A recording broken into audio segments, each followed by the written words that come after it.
Hello, everyone, and welcome to DAWOODSHOW. Today, I have with me Dr. Amy Beam, who is joining me as my first guest. Dr. Amy Beam has been an advocate and human rights activist for Yazidis since ISIS attacked them in northern Iraq in 2014. She is the author of the book, The Last Yazidi Genocide. Dr. Beam is an American who has lived in Iraq for 6 years working for recovery displaced Yazidis, and she is going to share with us her experiences and focus on the current Yazidi situation and how to recover from that situation in displaced camps in Kurdistan. Amy Beam, I'm so thrilled to have you, and I would like to start asking about how did you get involved advocating for the Yazidis. And I know that you not only advocating for the Yazidis, you lived among the Yazidis, you build friendship with the Yazidis, and that friendship helped you some of the Yazidis as your family, your own family, and they shared their sad and tragic stories with you, and the trust having them to tell you their stories. Can you tell us how did you get involved and what it means to build friendship before you approach to a community or individual offering them help? Thank you for inviting me as your first guest.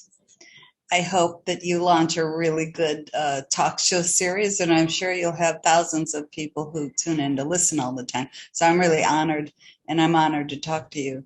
I did not go looking for this story in my life. Really, I didn't go looking for it. I was just retired 7 years ago. I took early retirement, and I was living in Southeast Turkey. I had actually been in Turkey almost 7 years at that time, going there 6 months a year, running a little tourism business while I was still doing my business in software development. I have my doctorate in education, a first career, and my next career was 35 years in software development, IT. So I was able to live anywhere in the world that I wanted and travel to clients. The internet came along and I could do all my business through the internet or through an airplane since 1997. So that's why I was able to spend a lot of time in Turkey. I started this little tourism business as a lark. I didn't mean to, but I was helping some Kurdish friends there, and I made a website, and the business came called Mount Ararat Trek. And I still have that business, but there's hardly any business because the government closed the mountain for 5 years. It's just reopened. So there I was in Southeast Turkey, Şırnak, Turkey, close to the border of Iraq in 2014, looking to how to expand it and have bus tours through Southeast Turkey, which no one does, but lots of people, especially Kurds, would like to go back to their homeland and get to know it better. I was there when ISIS, or Daesh as we know it in Iraq, came from Syria into Iraq and attacked the Yazidis in Shangal, which is their homeland in northern Iraq. Shangal is not inside of Kurdistan. It's south of the border of Kurdistan, which is part of Iraq.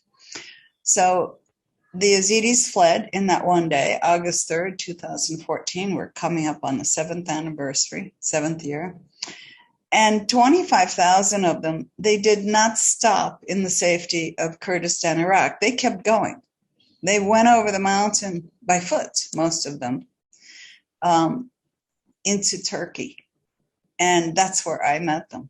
I knew that I thought maybe they'd come to a mountain village that I knew called Robaski in Southeast Turkey, up in the mountains on the border. And I knew people from there because I had previously investigated, and written a long report on the bombing of Kurds in that town, Robaski, Turkey. So I knew the people there. So I got in my car and I drove up there to my friend's house, and I found that there were 450 Yazidis who had just arrived that morning. They were still arriving off the mountain, and they were in the school. I met with them. The very first person, I still know him, Sheikh Alias. He was from Zarava, Shingal. He came up and said, I'm the translator here. He'd worked for the US Army. So he was my first Yazidi I met, and he translated. And then the second day I went to a friend down the road in another village just to stop for tea. He says, oh no, you can't go back to Shirnak. You have to come to our school too. You have to do it. So he insisted, and I went to their school. It was just a few miles down the road. And there were 350 Yazidis in that school, and they'd been there 3 weeks. This was September 3rd of 2014, one day to the month after the attack. I got up, someone called a woman named Sarah. They said, bring Sarah. So Sarah broke through a crowd that was hundreds of people gathered around me because they thought I might be from the UN or a journalist or somebody with a title that could help them. Sarah came and she held up the IDs of her husband and 2 little children, like ages, 3 and 5. And she said to me that Daesh, that is ISIS, had taken them. They came in shooting. She ran and they got captured or killed. I'm not sure what's happened to them or to Sarah. I got up to hug Sarah when I understood it. And Sarah fainted in my arms. And I grabbed her head as she went down on the concrete. That's Sarah on the back of the book. Yeah. One day I'll find out what happened to Sarah. And then her mother fainted too. I didn't know it at the time. This is something that Yazidis do. They refer to it medically as a hysteria attack. They faint, they go silent for about a minute, and then they start into a seizure, which includes arching the back, rolling the eyes, a full-blown seizure and moaning, and it can last 10 or 15 minutes. The men there carried Sarah and her mother off to a different part of the room. Now, I have to tell you about my personality and why this triggered me to do something. When I grew up, I'm a very independent, single person. I do things singly. I like my quiet time. I like to be independent. And I'm selfish because I love my freedom. I love to travel. So I didn't marry and I didn't have a family. I became a teacher because I wanted to be able to help people, but I didn't want to have to be obligated to help them. I wanted to be able to leave when I didn't want to help them anymore. So I could help a lot of students every day and go home to a quiet house with no kids. And that became my life. I began to travel. I've been to over 80 countries in the world, lived and worked and traveled there. And it's quite addictive. So I wasn't looking to take on the genocide. I more or less made it my hobby to listen to people's stories. It was my hobby. I somehow thought that if I could understand human behavior well enough to know if you do this behavior, then that will happen, that I could change my own path in my life and my own behavior and get more of what I was looking for in life. Maybe I was doing things wrong. So I thought if I studied people's stories enough, I could learn from that. I thought of myself as an armchair sociologist. It was my hobby. Sometimes people mistook my interest for I wanted to be true friends with them, but it was my hobby. Sarah faints in my arms and I started trembling inside. I said, I cannot come here like a voyeur, dip into their misery and leave. This is not funny for them. This is not armchair sociology. This requires me to do something because there were no other foreigners there, no outsiders, no journalists. There was nobody there but the Yazidis, the 120 Kurdish families who lived in that village of Robaski, and me. So it became my duty. I felt I just had to do something.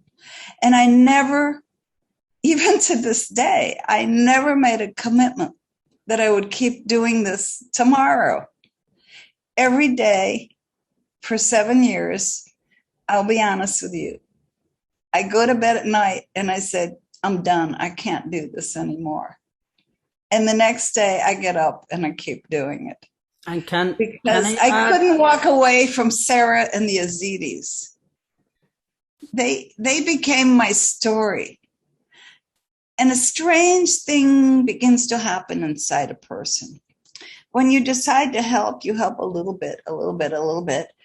The people who are strangers to you, you might think of them as your cases or your clients, but they're strangers. If you know them long enough, they become friends.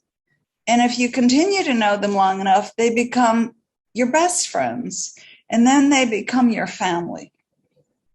So I am like honored that I actually have Yazidi families, I think, in every continent in the world. I am sure that I have Yazidi friends and families that I can visit, I can live with. I can live with them the rest of my life if I want. I said, I want to be your grandmother and move in, and they would open their door to me. Because so many Yazidis have lost their family members. They lost their mother or father or wife, and they would welcome me living with them. So we don't walk away from our friends. This is what happened to me. And believe me, the work gets harder and harder. It's not getting easier. It's getting worse every day. It's getting harder. My cases are getting harder because more people know my name, so they come to me with their big problems. And the problems are really magnificently big problems. So that's what drew me into it. I didn't go looking for this story.